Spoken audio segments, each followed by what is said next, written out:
the silent Barrett. The sun dipped behind the jagged dunes of Sind as the bus rattled down the narrow dirt road. Dust clung to the windows like old memories refusing to fade. Ariba sat silently beside her grandmother, her fingers nervously twisting the corner of her dupatta. This wasn't how she imagined her wedding day. The village came into view, a cluster of crumbling houses, their brickwork sunburned and ancient.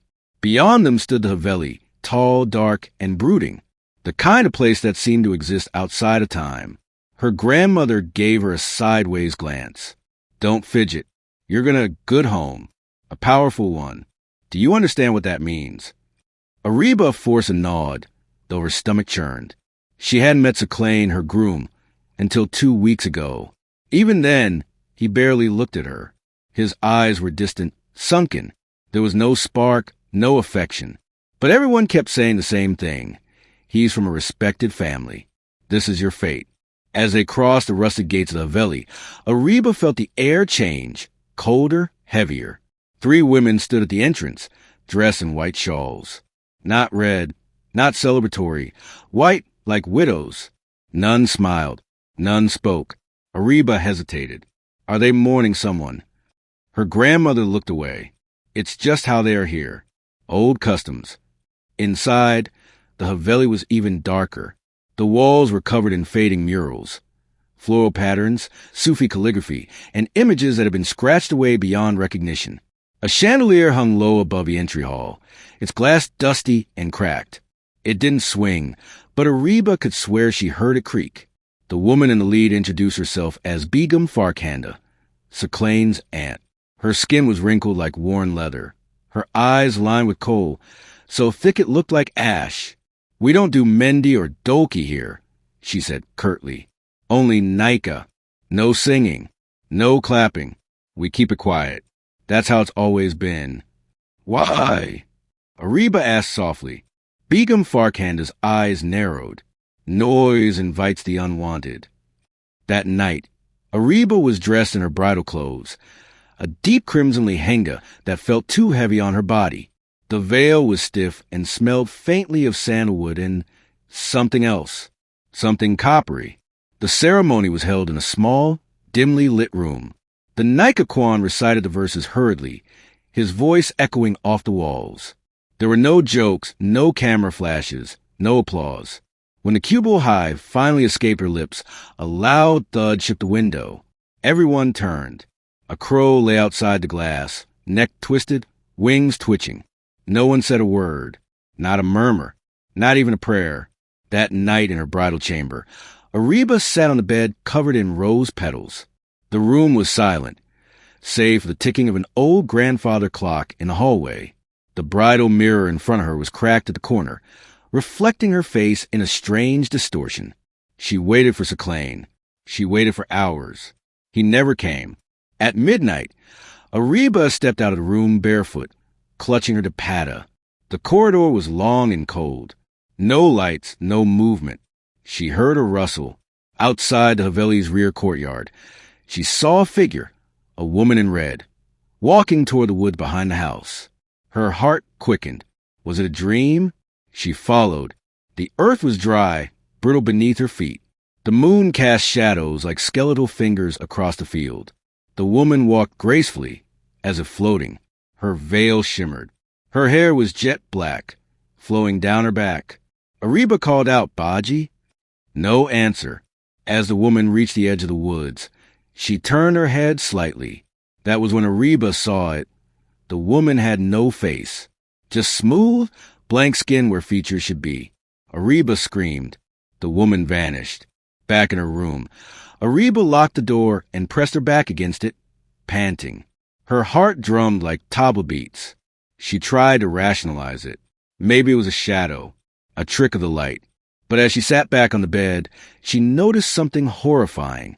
The rose petals had turned black, and the mirror, the crack had grown.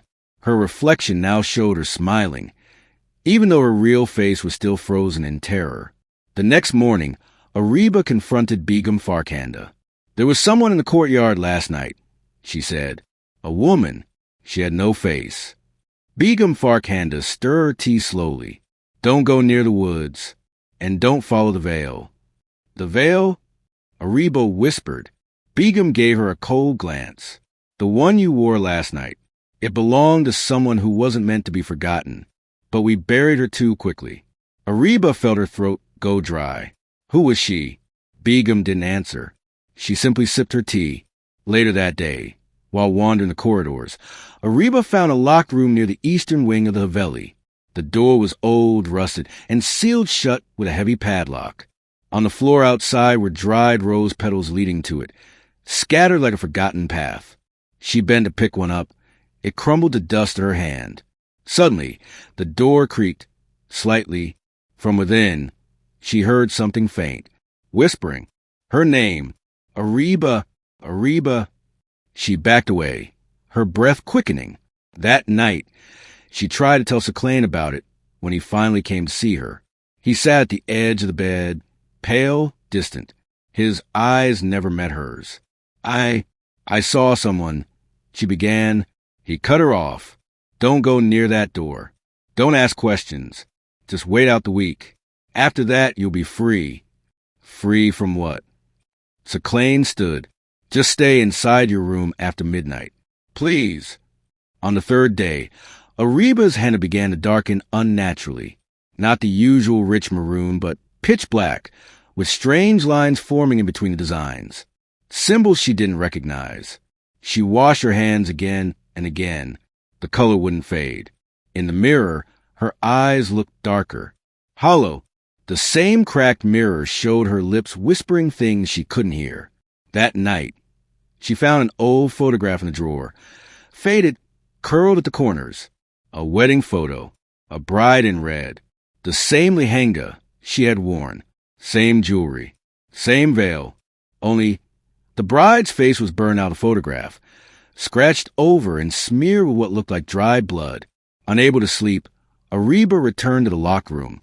She placed her ear against it. The whispering was clearer now. Dozens of voices, layered on top of each other. Some sobbing, some chanting verses backward, some calling her name in a sing-song voice. Ariba Bea. She stepped back. Suddenly, the padlock snapped open, not with a key, but with a loud clink, as if the door wanted to be opened. Ariba's fingers trembled as she reached for the handle. But before she could twist it, a hand grabbed her arm. It was a housemaid, Ronnie, a girl no older than 17 with large, terrified eyes. Don't open it, she whispered. She'll see you. Who? Nikah, the bride who never left. Later that night, Ronnie came to her room with a tray of food. She whispered as she served. They say she walks every night. Nikah, she was to be married into this family long ago, but she refused. Refused what? The ritual, the offering. She disappeared on the 7th night of her wedding. Ariba's hand shook. And my veil? Ronnie hesitated, then nodded. It was hers. They dress every bride in it, to keep her calm. Why calm? Ronnie didn't answer. She simply looked at the mirror, where Ariba's reflection was smiling again, wide, eerie, unnatural. On the 6th night, Ariba awoke to find her veil hovering in the air above her. No strings, no wind, no explanation.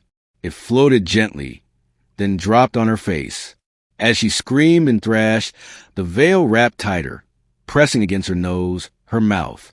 She couldn't breathe. Her hands clawed at it. She felt strands of hair woven into the fabric. Then, just as suddenly, it fell away. She gasped for air, heart racing. The room was dark again, but the mirror was glowing faintly, and in it, standing behind her, was a faceless bride.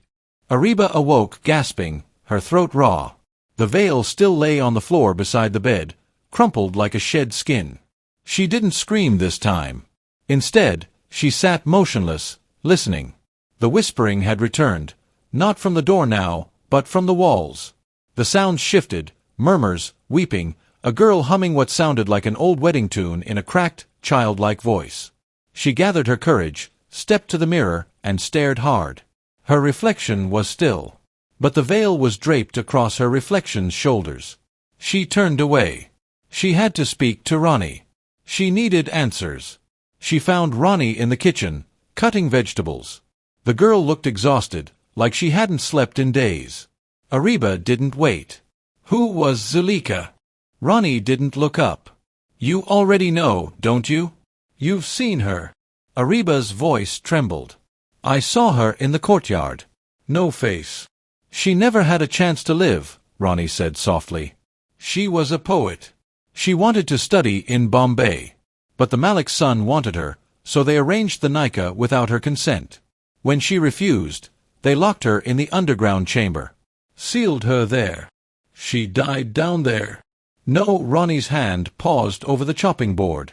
They buried her alive. Ariba felt her stomach turn. Why? To keep the family safe. That's what the elders believed. That her defiance would bring ruin to their bloodline. So they offered her to the spirits they feared. And now they offer every bride. Ronnie nodded. Every generation, they choose a girl. They say if the bride lasts 7 nights in the Haveli, the spirit sleeps. If she breaks, the curse awakens. Ariba whispered, How many before me? Ronnie looked up, her eyes haunted. 5. All gone. 1 every 20 years. That evening, Ariba returned to the photo she'd found, the bride with the scratched-out face. She flipped it over. Written in faded ink. Zulika. Married but never wed. Given but never taken. Remember me. She placed it under the pillow. That night, she dreamed of fire. The Haveli was burning.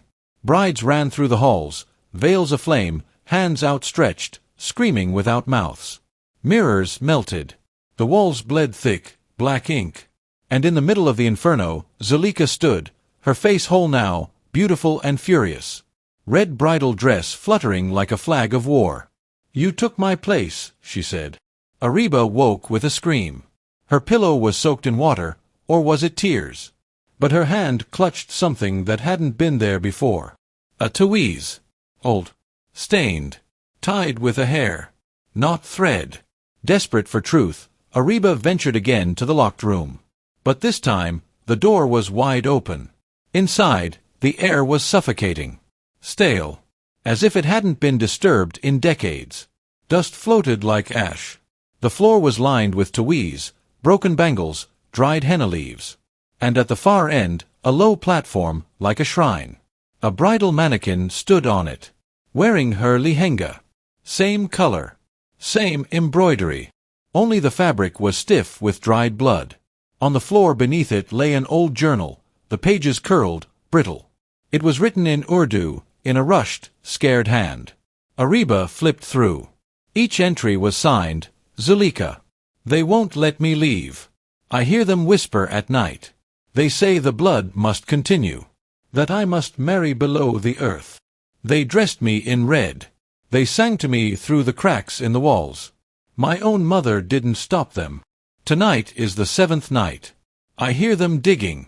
If anyone finds this, remember me not as a bride, but as a body that screamed. Ariba dropped the book, her hands trembling.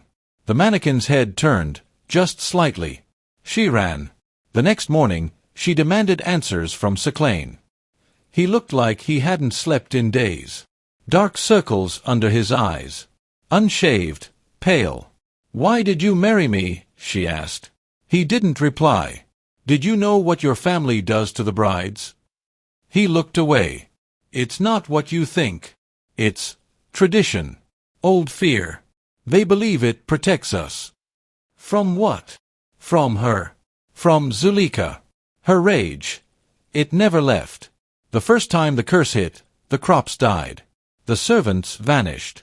My grandfather died screaming. And so you let her kill innocent women? He stood suddenly. Do you think I had a choice? They chose you. I begged them. You begged them to let me die quietly? He was silent. Then, softly, if you make it through the 7th night, it ends. For a while. Maybe forever. That night was the 6th. Ariba lay in bed, fully dressed, eyes wide open. She had tied surahs to her wrists. She had recited every prayer she knew. But still, the whispers came. Only this time, they weren't inside the walls. They were inside her head. Wear the veil, and I'll let you see. See what they did to me. Breathe me in, and I'll show you. The truth buried beneath the tree. The voice was childlike. Then it turned guttural. Come to the well, Ariba. She found herself walking again, barefoot, drawn to the backyard, where the ground turned to dry clay. The old well stood like a wound in the earth, the same one she saw Zuleika disappear into. Now it was open. Inside, a faint light flickered. She heard something. Breathing. Not hers. The next morning, Ariba didn't speak to anyone. She dressed plainly. No jewelry. No veil. She wasn't waiting for nightfall. She was going to finish this. She returned to the well in daylight, holding a lantern, the journal, and the old Tawiz. Tying a rope around her waist, she lowered herself down. The walls were damp, carved with names. All women's names. Ariba, Zuleika, Sophia, Manaz, Nida, Sabine. She reached the bottom. Mud. And bones. Hundreds. And a face, barely intact, frozen in horror. Zuleika. Ariba collapsed beside the remains. Her breath shallow. But she forced herself to do it. She buried the Tawiz beside the bones, placed the journal over the skeleton's chest, and whispered, You were seen. You were heard. You were loved. The walls shook. A scream rose from the mud, shrill, angry, then soft. Then silence. Then a breeze. From nowhere. Cool. Peaceful. When Ariba climbed out, the Haveli looked different. The murals had begun to fade. The cracked glass of the chandelier fell and shattered. In the courtyard, the bridal veil, cursed for generations, burned on its own. Saklayne emerged, limping, haunted. She's gone. Ariba looked at him, eyes hollow. No. She was never the problem. You were. She walked past him, her bare feet leaving no trace. Chapter 3. The Seventh Night. The night was still. Too still. The sky above the Haveli was choked with clouds, the moon hidden as if afraid to look down. Ariba sat alone in the center of the courtyard, no longer in bridal red. She wore white now, not as a widow, but as one who had died and returned. The curse hadn't ended. Not yet. The burial of Zuleika's bones had brought silence, but not peace. And deep inside her, Ariba knew. Tonight was the seventh night. The true night of reckoning. Inside the Haveli, the walls had begun to crumble. Paintings peeled. Mirrors turned black. Doors refused to open. Begum Farkhanda was burning jasmine sticks in every corner, muttering verses Ariba had never heard before. Rani had vanished. And Saklayne was locked in his study, screaming at shadows no one else could see. The house was breaking. But it wasn't Zuleika doing it. It was the truth. The pact. That evening, Ariba found a ledger, bound in black leather, in the main prayer room. Inside, written in ink that had dried to the color of rust, were records. Names of brides. Dates of marriage. Dates of disappearance. And beside each, a checkmark. Sophia. Manaz. Perveen. Nida. And at the bottom, Ariba. Nikah confirmed. Awaiting transfer. Transfer. The final page contained a seal, a sigil, a blood mark, and a phrase. Bound by blood. Sealed by silence. Sacrifice ensures survival. Ariba now understood.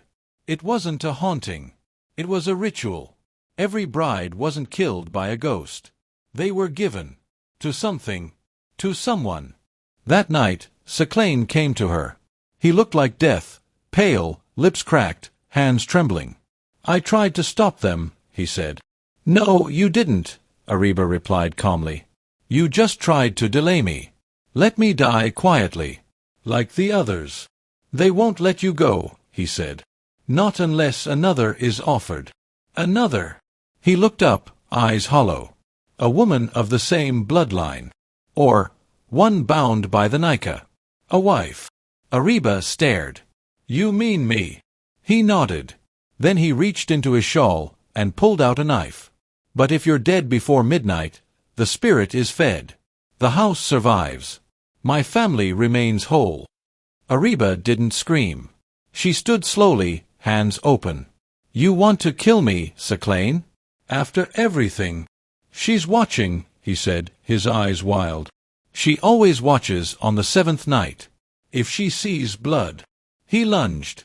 The knife scraped her shoulder, shallow, painful. But Ariba didn't fall. She grabbed a brass lamp from the table and slammed it into his head. Once, twice, 3 times. Until Khoon collapsed, groaning, twitching, blood pooling beneath him. She dropped the lamp. The blood ran across the floor, toward the old prayer rug. It soaked into the threads, and hissed. The Haveli groaned. A sound like hundreds of voices speaking all at once. Ariba stepped back. The walls bled black tar. The cracked mirror on the far wall showed dozens of brides standing behind her, silent, eyeless, mouths open. Then Zulika emerged from the wall itself. Not walking. Floating. Her red bridal dress was soaked. Her skin pale. Her eyes hollow. She didn't speak. She pointed. To the underground stairwell. Ariba understood. It had to end where it began. Lantern in hand, she descended the stairs beneath the Haveli, into the original foundation. The air smelled of mold, ash, and iron. At the bottom was a circular stone room, walls covered in old Arabic and Sindhi scripts, smeared in blood, lined with forgotten bridal shoes. At the center stood an altar. Upon it, a clay pot, still sealed. The air pulsed around it like a heartbeat. The spirit was inside. Not Zulika. Something older. Something hungry. The family had bound it long ago, using the blood of innocent women as payment. As fuel. Brides, bound by Nikah, were perfect offerings. Zulika was just the first to resist. And now Ariba was the last to know. Ariba stood before the pot. Is this what you wanted? She shouted into the darkness. Is this all for you? The pot cracked slightly. The room trembled. A voice slithered into her head. Not for me. For them. They brought me. They fed me. I only stayed. Zulika's ghost stood behind her now, and spoke, for the first time. She is not yours. You took from me. Now she breaks the chain. Ariba opened the journal she still carried, Zulika's last words. She placed it on the altar. And then she took the bloodied knife and slashed her palm. The blood dripped onto the pot. By the name of the forgotten. By the voice of the silenced. I break this pact. The pot screamed, not in sound, but in pain. The walls cracked. The brides cried in unison. The altar burst into flame. And then, silence. Ariba woke up in the courtyard. Covered in dust. The Haveli was gone, only rubble remained. The sun was rising. Birds chirped. Ronnie found her hours later, barefoot, sitting near the old well. She didn't speak. She just nodded. It was over. Weeks passed. Ariba returned to Karachi. She stayed with distant relatives. Slept with the lights on. Stopped wearing red. She was free. Or so she thought. One evening, at a wedding she was reluctantly dragged to, she passed a small street vendor near the hall. An old woman selling bridal veils. One shimmered in the afternoon sun. Crimson. With black thread. And a faint stain across the edge. The woman smiled at her. No one remembers them, she said. But they always return. Ariba froze. The veil, it moved slightly. As if breathing. She turned to walk away. In the reflection of the vendor's mirror, she saw herself. In red. Again.